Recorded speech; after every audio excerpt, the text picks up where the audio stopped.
बिस्मिल्लाहिर्रहमानिर्रहीम। अस्सलाम वालेकुम नादरीन, आप यूट्यूब चैनल देख रहे हैं। मैं इमरान खान हूँ। नादरीन, पाकिस्तान की एक टीम गई है, एक वफद गया है, ख्वाजा आसिफ उसकी सरबराही कर रहे हैं और ये कतर में पहुंचा है ताकि ये मुज़ाकरात करें तालिबान के साथ। अब तालिबान के साथ मुज़ाकरात किए जाएंगे। तालिबान गवर्नमेंट जो वो वहाँ पे अफ़गान हुकूमत है इस वक्त, क्योंकि तालिबान के कंट्रोल में है वो, तो अफ़गान तालिबान का वफद पहुँच गया कतर में और फिर पाकिस्तानी वफद भी पहुँच गया कतर में और ख्वाजा आसिफ उस वफद को लेकर गए। अब कतर सालसी करेगा या जो दूसरे ममालिक हैं वो सालसी करेंगे पाकिस्तान और अफगानिस्तान के बीच में जो तनाज़ा पैदा हो गया उसको हल करने के लिए। अंदाज़ा कीजिए, अभी चंद साल पहले की बात है कि जब अमेरिका को तालिबान से बात करनी थी तो पाकिस्तान ने सहूलतकारी फराहम की थी, क्योंकि पाकिस्तान के ताल्लुकात अशरफ गनी हुकूमत से या हामिद करज़ई हुकूमत से अच्छे नहीं थे। तो पाकिस्तान ने सपोर्ट किया हुआ था तालिबान को और पाकिस्तान को लगता था कि ये इक़्तिदार में आएंगे। पाकिस्तान ने बड़ा सेलिब्रेट भी किया था इस बात को। उस दौर के जर्नैल बड़े खुश थे। नूर वली महसूद को आपको याद होगा कि अभी ख्वाजा आसिफ ने यह क्लेम भी किया कि जनरल फैज़ हमीद ने एक बुलेट प्रूफ गाड़ी तोहफे में भी दी थी। अब अपनी जेब से तो नहीं दी होगी ना, इदारे की पॉलिसी होती है, जनरल बाजुआ से पूछे बगैर तो दे नहीं सकता। तो ये सारे रल के ताशे बजा रहे थे, खुशियां मना रहे थे कि हमारे तो बड़े अच्छे ताल्लुकात वाले लोग आ गए। लेकिन जैसे ही पीडीएम की सरकार बनी तो इन्होंने पाकिस्तान में तबाही फेर दी और तालिबान को, टीटीपी को पाकिस्तान में लाकर बसाना शुरू कर दिया ताकि पीटीआई को तबाह बर्बाद किया जा सके। वो तो हुआ नहीं, पाकिस्तान में बदअमनी पैदा हो गई और बड़े पैमाने पे पैदा हो गई और अफगानिस्तान को आहिस्ता आहिस्ता मौजूदा जो रजीम है उन्होंने अपनी पॉलिसी से मगरबी ममालिक को या डोनाल्ड ट्रंप को राजी रखने के लिए अपना दुश्मन डिक्लेयर कर दिया। अब इंडिया की बदतरीन दुश्मनी थी इन्हीं तालिबान के साथ। ये जो अफगान तालिबान है, इंडिया की इनके साथ बदतरीन दुश्मनी रही है और इंडिया जहां जहां इंडिया के लोग मौजूद थे या उनका सफारत खाना, वो सारे वो छोड़ छाड़ के चले गए थे। कोई बंदा वहां काम करने के लिए तैयार नहीं था। इंडियंस की, यानी अगर अमेरिका के बाद सबसे बड़ी शर्मिंदगी और नाकामी किसी को हुई थी तो वो इंडिया को हुई थी। और पाकिस्तान में हमने इस पे वीलॉग्स किए थे कि इंडिया का अरबों डॉलर डूब गया, सबसे बड़ी इन्वेस्टमेंट इंडिया की तबाह हुई इस रीजन के अंदर। लेकिन बदतरीन मुखालफत के बावजूद इंडिया को समझ आ गई कि इनके साथ हमने ताल्लुकात बनाने, हमारे मुल्क के लिए फायदा इसमें, तो उन्होंने इख्तलाफी नुक्ता नजर के बावजूद ताल्लुकात बना लिए। और हमारे जो अक्लमंद थे उन्होंने सोचा कि अमेरिका को राजी करना है, लिहाजा इनके साथ ताल्लुकात बिगाड़ लो। तो हमने अफगानिस्तान को अपना दुश्मन मुल्क डिक्लेयर कर दिया। वही ख्वाजा आसिफ मुज़ाकरात के लिए गए हुए। तो मुज़ाकरात की कामयाबी का अंदाजा तो आपको पहले ही हो जाना चाहिए कि जो शख्स एक मुल्क को कहता है ये मेरा दुश्मन मुल्क है, वो उसके साथ जाकर मुज़ाकरात करेगा तो मामला कहां से शुरू होगा। अब वो ये तो नहीं कह सकता कि आप हमारे भाई हैं या हमारे आपके साथ ताल्लुकात हैं। बहरहाल ये अब तीसरा मुल्क बातचीत करवा रहा है। हालांकि पाकिस्तान को किसी की ज़रूरत नहीं थी अफगान तालिबान की हुकूमत से बातचीत करने के लिए, पाकिस्तान खुद से कर सकता था। इंडिया को कोई सालिस नहीं चाहिए अफगानिस्तान से बातचीत करने के लिए, लेकिन पाकिस्तान को आज एक तीसरे मुल्क की ज़रूरत है जो तालिबान उन्होंने खुद तैयार किए उनसे बातचीत करने के लिए। एक और बड़ी इंटरेस्टिंग चीज़ है यहाँ मेरे पास। पाकिस्तान का दफ्तर खारजा ये बयान देता है कि उम्मीद करते हैं कि एक दिन अफगान शहरी अपने हकीकी नुमाइंदों पर मुश्तमिल हुकूमत देखेंगे। मैं एक सवाल करता हूं, अगर यही बात अफगानी कह दें या उनकी हुकूमत ये बात कह दे कि हम उम्मीद करते हैं कि एक दिन पाकिस्तानी अपने मुंतखब अवामी नुमाइंदों की हुकूमत देखेंगे, क्योंकि अफगानिस्तान में तो लोग आगे जैसे भी ताकत थी उनके बाद वो आकर बैठ गए। उन्होंने कहा जी वो बुरी हुकूमत बना रहे हैं, बाद में हम सेटअप बनाएंगे, वो वहीं बैठ गए, पक्के हो गए। अब तालिबान हिलते ही नहीं अपनी जगह से और ना किसी में वहां पे इस वक्त ताकत है कि जो उनको हिलाए। तो उन्होंने तो अपना इक़्तिदार पक्का कर लिया। फ्यूचर में वो किस तरफ लेकर जाते हैं इसके बारे में कुछ पता नहीं। लेकिन ये बात हमें पता है कि पाकिस्तान के अंदर तो एक जमहूरी सिस्टम है ना, इलेक्शन होते हैं, लेकिन यहां पे भी अवामी मुंतखब नुमाइंदों की हुकूमत नहीं है। और ये एक दीवार पे लिखी हुई हकीकत है, पत्थर पे लकीर है, एस्टेब्लिशमेंट के माथे पे लिखी हुई शिकस्त है जो 8 फरवरी को पाकिस्तान की अवाम ने बता दिया था। एस्टेब्लिशमेंट आज इलेक्शन करवा दे, 2 साल बाद करवा दे, एस्टेब्लिशमेंट को इस किस्म की शिकस्त होनी है दोबारा कि ये अपने जख्मों को चाटेंगे लंबे अरसे तक। अभी तो पिछले जख्म चाट रहे हैं और गुस्सा आवाम के ऊपर निकाल रहे हैं जगह जगह पे। तो इनका कोई इरादा नहीं लगता मुज़ाकरात को कामयाब करने का। मुझे नहीं लगता कि मौजूदा रिजीम ये चाहेगा, क्योंकि ख्वाजा आसिफ जैसा बंदा भेजा है जो पहले ही कह चुका है कि अफगानिस्तान जनाब एक दुश्मन मुल्क है और वो उसको दोस्त मुल्क समझता ही नहीं है। डोनाल्ड ट्रंप के स्टेटमेंट के बाद नाजरीन एक और फड्डा पड़ गया। डोनाल्ड ट्रंप ने जब ये बयान दिया कि सऊदी अरब तस्लीम करने जा रहा है, यानी अब्राहम अकॉर्ड का हिस्सा बनने जा रहा है, और उसके बाद जो है वो बाकी भी बन जाएंगे। अब रोला ये पड़ गया है कि अब्राहम अकॉर्ड तो सीधा सीधा ये है कि आप इसराइल को तस्लीम कर लें और मौजूदा हैसियत में तस्लीम कर लें, जहां जहां पे इस वक्त उनका कंट्रोल है वो सारा आप तस्लीम करें, जबकि फ़लस्तीन की अभी आप बात छोड़ दें।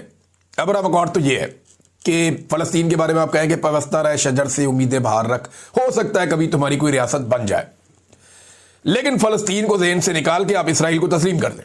अब्राहम अकॉर्ड तो सादा सादा ये है कि आप ये कर लें, बाद में रास्ता बनाते हैं फ़लस्तीन के लिए भी। लेकिन क्या पाकिस्तान ये कर लेगा? क्योंकि ट्रंप ने दावा किया कि बाकी सारे भी आ जाएंगे। अब ट्रंप की जितनी तवज्जो पाकिस्तान के ऊपर है या पाकिस्तानियों की जितनी तवज्जो ट्रंप के ऊपर है, शहबाज शरीफ की तारीफें आपने देखी, जमीन आसमान के कलाबे में ला दिया, पूरी दुनिया में जिल्लत हो रही है, लेकिन फिर भी इन्हें शर्म ही नहीं आ रही। भाई एक वजीर आजम के ओहदे पे वो बैठा हुआ आदमी है, उसको डेकोरम तो पता होना चाहिए कि भाई मैं 25 करोड़ लोगों का एक मुल्क है उसका वजीर आजम बनाकर मैं बिठाया गया हूं। चलो मैंडेट मेरा नहीं है, लेकिन मैं जूते पॉलिश करते वक्त कम से कम पॉलिश अपने मुंह पे तो ना लगने दूं। तो भाई फेर दी। अब लोग कह रहे हैं शू शाइन बॉय, कि जूते चमकाने वाला लड़का, शहबाज शरीफ को इस नाम से पुकार रहे हैं बाहर दुनिया में। जाओ जाके दुनिया से पूछो, आईना देखो लोग क्या हाल कर रहे हैं। अब इतनी तारीफें ये लोग ट्रंप की करते हैं, इनको इतनी आदत पड़ गई है कि यहां पीएमए का एक, मैं अभी पढ़ रहा था, मैं हैरान हो गया। ये एक मेरे सामने siyaasat.pk का एक पेपर है। अब पीएमए काकूल के अंदर एक पासिंग आउट परेड होती है, उसमें आर्मी चीफ आसिम मुनीर साहब गए। उन्होंने कहा दुनिया के मुतअद्दिद तनाज़ात के शिकार इलाकों में अमन कायम करने के लिए सदर ट्रंप की जाती कोशिशें और स्ट्रेटेजिक लीडरशिप वाकई काबिल तारीफ है। ये पीएमए में बताया जा रहा है। वहां बताना था कि कायदे आजम क्या थे, वहां बताना था कि कायदे आजम के फरमुदात क्या थे, वहां यह बताना था कि फौज ने आईने पाकिस्तान के मुताबिक अपनी जिम्मेदारियां अदा करनी है, वहां बताना था, यानी बहुत सारी और चीज़ें भी थी। मैं क्या कहूँ। अब मैं मुबारकबाद देता हूँ उन तमाम बच्चों को जो पास आउट हो गए। अल्लाह ताला आपको एक बेहतरीन मुस्तकबिल की जानिब लेकर जाए, आपकी ज़िंदगियों में खुशियाँ लेकर आए और बहुत सारी बरकतें लेकर आए। एक बहुत बड़ी कामयाबी है जो आपको मिली है। आप पाकिस्तान का मुस्तकबिल है। आपने अपने जिस्म पे यूनिफॉर्म पहना और आपका जो हलफ है वो भी मैं सुन रहा था, उसमें बाकायदा हलफ के अंदर है कि आप आइन के मुताबिक जिम्मेदारियां अदा करेंगे और किसी किस्म की सियासत के अंदर कोई किरदार अदा नहीं करेंगे, ना उसमें हिस्सा लेंगे। तो मैं उम्मीद करता हूं कि जैसे कि आपसे पहले लोगों ने ये सब कुछ किया और आज तक हो रहा है, आप ये नहीं करेंगे और पाकिस्तान को बेहतर समझ जाने देंगे और नफरतों को कम करने में किरदार अदा करेंगे, बजाय इसके कि मजीद नफरतों को आप हवा दें। तो पीएमए से पास आउट होने वाले तमाम नौजवानों को बहुत बहुत मुबारकबाद। जो कुछ माजी में हुआ, आप लोग सब मेरे छोटे भाइयों बच्चों की तरह हैं, तो आपसे गुजारिश है कि आप उसका हिस्सा मत बनिएगा। कोशिश कीजिएगा अपनी ज़िंदगी में कि जिस मकसद के लिए आपने इस फोर्स को ज्वाइन किया उसी मकसद के ऊपर चलिएगा। लोग अपने ज़ाती लालच के लिए, अपने ज़ाती मफाद के लिए कभी मार्शल लॉ लगा देते हैं, कभी डिक्टेटर बन जाते हैं अनाउंस करके, कभी अनअनाउंस्ड डिक्टेटर बन जाते हैं, जुल्म जबर और फस्तायत के हिस्सेदार बन जाते हैं। आधा मुल्क टूट गया बच्चों। आप लोगों से उम्मीद है कि आप लोग वो नहीं करेंगे और जो हलफ आपने लिया है अल्लाह रब्बुल इज़्ज़त को हाजिर नाजिर जानकर आप उस हलफ की पासदारी करेंगे आखिरी वक्त तक। नाज़रीन, फजलुर रहमान साहब के साहबजादे भी बोल पड़े हैं, बल्कि पहले ये आ जाए कि पाकिस्तान तहरीक इंसाफ ने इसके ऊपर एतराज़ क्या किया। हुआ यह है कि डोनाल्ड ट्रंप ने जो बात की कि सारे तस्लीम कर लेंगे इसराइल को या अब्राहम अकॉर्ड का हिस्सा बन जाएंगे, उस पर पाकिस्तान तहरीक इंसाफ का जो ओपिनियन है वो ये है कि गजा अमन मंसूबे की इसराइली खिलाफ वर्जी, इब्राहिमी मुआहदे और हमास के खिलाफ मुमकिना कार्रवाई पे पाकिस्तान तहरीक इंसाफ के हुकूमत से चंद सवालात। पहला सवाल उन्होंने ये किया हुकूमत से कि गजा में अमन मंसूबे के एक जानिब मुकम्मल फायरबंदी की बात की जा रही है, लेकिन दूसरी जानिब इसराइल की जानिब से निहत्ते फ़लस्तीनियों के कत्लेआम का सिलसिला अभी तक जारी है। पाकिस्तान तहरीक इंसाफ इस सूरत हाल पर गहरी तशवीश का इजहार करती है और सवाल उठाती है कि आखिर पाकिस्तान की मौजूदा हुकूमत इस जुल्म पर खामोश क्यों है। क्या उन्होंने किसी बैन अवी फोरम पर इसराइली जारहियत के खिलाफ आवाज़ बुलंद की है। दूसरा ये कि अमरीकी सदर डोनाल्ड ट्रंप के हालिया बयान के मुताबिक अमरीकी अफवाज गजा में हमास को ख़त्म करने के लिए दाखिल नहीं होंगी, बल्कि उनके दोस्त ममालिक ये किरदार अदा करेंगे। पाकिस्तान तहरीक इंसाफ ये वादे करना चाहती है कि पाकिस्तान का किसी ऐसे मनसूबे या इत्तेहाद का हिस्सा बनना कौमी मफाद और उसूली खारजा पॉलिसी के मुनाफी होगा। पाकिस्तान को किसी भी सूरत में मुस्लिम ममालिक के खिलाफ किसी जंग या साजिश का हिस्सा नहीं बनना चाहिए। इस पे पाकिस्तान की हुकूमत का मौक़िफ़ अभी तक क्यों नहीं आया। हमें इस बयान पर भी गहरी तशवीश है जिसमें कहा गया कि सऊदी अरब के बाद दीगर ममालिक भी इसराइल को तस्लीम करेंगे। पाकिस्तान तहरीक इंसाफ वादे मौक़िफ़ रखती है कि फ़लस्तीन की आज़ादी और अल-कुद्स शरीफ के तहफ़्फ़ुज़ से कबल इसराइल को तस्लीम करना न सिर्फ उम्मत मुस्लिमा से गद्दारी होगी, बल्कि कायद-ए-आज़म मोहम्मद अली जिन्ना के उसूली मौक़िफ़ से भी इन्हिराफ होगा। हुकूमत पाकिस्तान इससे मुताल्लिक अपना वादे मौक़िफ़ अवाम के सामने रखें। यहाँ डंडी मारी है थोड़ी तहरीक इंसाफ के लोगों ने जो भी मौजूद है। इमरान खान ने कहा था कि 1967 वाली पोजीशन, इमरान खान ने कहा था कि एक वेस्ट बैंक और बहुत सारे और इलाके हैं, गाजा भी इसके अंदर शामिल है, और जेरूशलम उसका कैपिटल होगा। ये इमरान खान साहब ने बात की थी। यहाँ इन्होंने ये नहीं कहा कि जेरूशलम कैपिटल होगा, यहाँ उन्होंने एक मुख्तलिफ बात की है और इसमें उन्होंने सिर्फ ये कहा कि अल-कुद्स शरीफ की हिफाजत। आखिरी जो पैराग्राफ है पाकिस्तान तहरीक इंसाफ का वो ये है कि पाकिस्तान तहरीक इंसाफ हुकूमत से मुतालबा करती है कि वो वाज़ेह कौमी मौक़िफ़ इख्तियार करे, इसराइली मज़ालिम की सख्त मज़म्मत करे, आलमी बरादरी को मुतहर्रिक करे और फ़लस्तीनी अवाम के साथ मुकम्मल यकजहती का इजहार करे।